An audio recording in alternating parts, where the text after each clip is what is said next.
Hey everyone and welcome back on my YouTube channel. तो हम काफ़ी सारे प्लांट्स लगाते हैं घरों में। कुछ फ्लोरिंग प्लांट्स होते हैं, कुछ अलग से डेकोरेटिव प्लांट्स होते हैं और हम उन्हें अलग अलग तरीके से डेकोरेट करते हैं।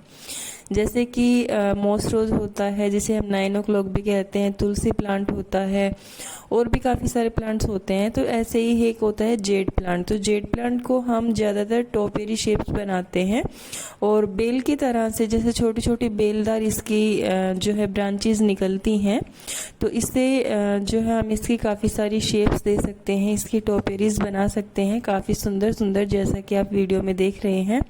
तो इस वीडियो में मैं एक और टोपेरी शेप बनाऊंगी जो कि मैंने लर्न की है। बहुत ही आसान है, आप एक बार देख के और उसे बना सकते हैं। बाद में आप जब वो प्रोपिगेट हो जाए प्लांट, जब उसकी ग्रोथ हो जाए, रूट्स बन जाएं, तब आप उसे और अच्छे से रिक्रिएट कर सकते हो और अच्छा आप उसे लुक दे सकते हो। So let's get started. Jade plant की एक बहुत ही अच्छी बात होती है कि आप इस प्लांट को किसी भी साइज के और किसी भी शेप के, छोटे से छोटे और बड़े से बड़े पॉट में इसे प्रोपेगेट कर सकते हैं, इसे आप ग्रो कर सकते हैं। इसके लिए मैंने दो जो है पॉट लिए हैं, एक मिट्टी का है, एक प्लास्टिक का है। तो जो प्लास्टिक का गमला है वो मेरे पास रखा हुआ था और ये एक छोटा सा मिट्टी का कूलर रखा हुआ था, तो इसको मैं इस्तेमाल कर रही हूँ। इसके साथ मैंने जेड प्लांट की कटिंग्स ली हैं और इन कटिंग्स के जो नीचे की पत्तियां हैं उनको मैंने हटा दिया है और साथ ही साथ मैं इन पत्तियों को हटा करके और गमलों में रख रही हूँ, जिसमें मुझे जो कटिंग लगानी है उसी गमले में उसको मैं रख रही हूँ। तो इस तरीके से जो सभी की सभी नीचे की लीफ होती हैं वो कटिंग्स की आपको हटा लेनी है, उनको हटा करके लगाना ठीक रहता है। और इस तरीके से अगर आपको कोई लंबी कटिंग भी मिल जाती है तो आप उसे भी इस तरीके से लगा सकते हैं। बाद में जब इसमें रूट्स बनती हैं तो पत्तियां भी इसमें बनना स्टार्ट हो जाती हैं। इस तरीके से भी आप इसकी कटिंग्स को लगा सकते हैं। तो जो ब्लैक वाला पॉट है इसकी कटिंग्स मैंने रख दी थी और साथ ही साथ अब बारी थी जो मिट्टी के छोटी मटकी वाली कटिंग्स हैं उनको तैयार करने की। तो इस तरीके से मैंने इन कटिंग्स को भी तैयार कर दिया, इनकी पत्तियों को मैंने हटा दिया और अब हम करेंगे इनको वापस से ग्रो। तो अब बारी थी इन कटिंग्स को पॉट में ढंग से लगाने की, यानी कि अच्छे से इन्हें ग्रो करने के लिए लगाने की। तो इसके लिए मैंने सबसे पहले इन कटिंग्स को हटाया, एक स्टिक ली और उस स्टिक की मदद से हम इसमें होल्स बना लेंगे, यानी कि हमें कहाँ पर कौन सी कटिंग को प्लेस करना है ये हम डिसाइड करके और इसमें होल्स बना लेंगे कि कितने कितने गैप पे हमें कटिंग्स को लगाना है। तो इस तरीके से आपको एक टाइट सी स्टिक ले लेनी है और उससे होल बना के और फिर सभी कटिंग्स को बारी बारी से उनके रिस्पेक्टिव होल्स में लगा देना है। और इस तरीके से आप बहुत ही आसानी से किसी भी तरह की कटिंग्स को लगा सकते हैं। ज़रूरी होता है कि आप कोई भी स्टिक ले लें इस तरीके की, जब भी कोई कटिंग लगाएं तो उससे इजी हो जाता है होल्स बनाना, यानी कि हम अच्छे से डीप होल बना सकते हैं ताकि हमारी कटिंग्स को बैलेंस बनाने में दिक्कत बिल्कुल भी ना हो।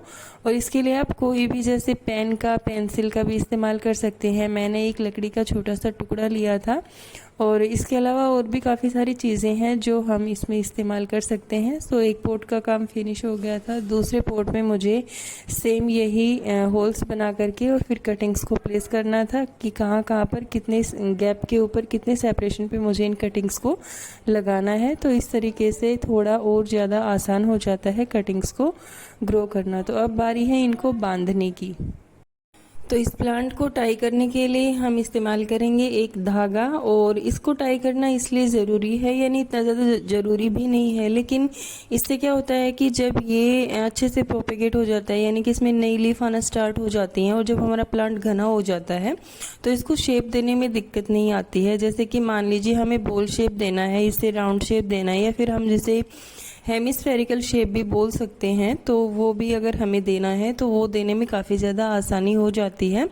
इससे हमारे जो प्लांट्स हैं उसकी सभी ब्रांचेस आपस में जुड़ जाती हैं। तो इनको जोड़ने के लिए, क्योंकि बाद में मुझे इस पोर्ट की राउंड शेप देनी है टोपियरी को, इसलिए मैं इसे इस थ्रेड से बांध रही हूँ। तो थ्रेड आपको कोई भी मजबूत सा ले लेना है, ज़्यादा कच्चा थ्रेड नहीं लेना है। कहीं ये जैसे कि थोड़ा सा लॉन्ग टाइम के लिए हमें इसे टाई करना होता है, बहुत ज़्यादा लंबे समय तक भी नहीं करना होता। तो इस तरीके से मैंने इसको जो है राउंड शेप देने के लिए पहले से ही टाई कर दिया है, ताकि इसकी जो नई पत्तियां हैं, जो छोटी छोटी ब्रांचेज जो अभी इसमें बनी हुई हैं, ये बाद में अच्छे से और एक शेप देने में हेल्पफुल हो सके। तो टोपियरीज बनाना काफ़ी ज़्यादा आसान होता है और ये वाली टोपियरी है, इसको बनाना भी बेहद आसान है। आपको अगर ये पसंद आए तो आप इसे ज़रूर ट्राई करके देखना। इन टोपियरी शेप से हम अपने गार्डन को और ज़्यादा खूबसूरत बना सकते हैं। ये एक तरह का आर्ट होता है जिसे हम लर्न कर सकते हैं और एक जो टाइम पास का, जो फ्री टाइम का एक बहुत ही अच्छा साधन होता है, यानी कि एक बहुत ही अच्छी चीज़ है जो हम अपने फ्री टाइम में कर सकते हैं। तो इस तरीके से हम नेचर से भी कनेक्टेड रह सकते हैं। सो आई होप आपको ये ज़रूर पसंद आएगा। और ये देखिए, मैंने इसको ब्लैक वाले पोट को कर दिया था टाई और अब बारी थी इस वाले पोट को। तो इसे टाई करने की इतनी ज़्यादा ज़रूरत नहीं थी, हम इसकी मिट्टी को थोड़ा सा और दबा के और कटिंग्स को थोड़ा और अच्छे से सपोर्ट दे सकते थे और आपस में ही ये बहुत ही अच्छे से जो है जुड़ गई थी, यानी कि इनको बांधने की इतनी ज़्यादा ज़रूरत नहीं थी। तो इस तरीके से मैंने इन दोनों को शेप दे दिया। सो आई होप आपको ये वीडियो पसंद आया होगा, और अगर पसंद आया है देन प्लीज़ लाइक कीजिए और मेरे चैनल को ज़रूर सब्सक्राइब कीजिए। और ये है मेरी बाकी जो ओल्डर टोपियरी जो कि मैंने पहले बनाई थी। So please do subscribe my channel and like my video. Thank you for watching video. Bye bye.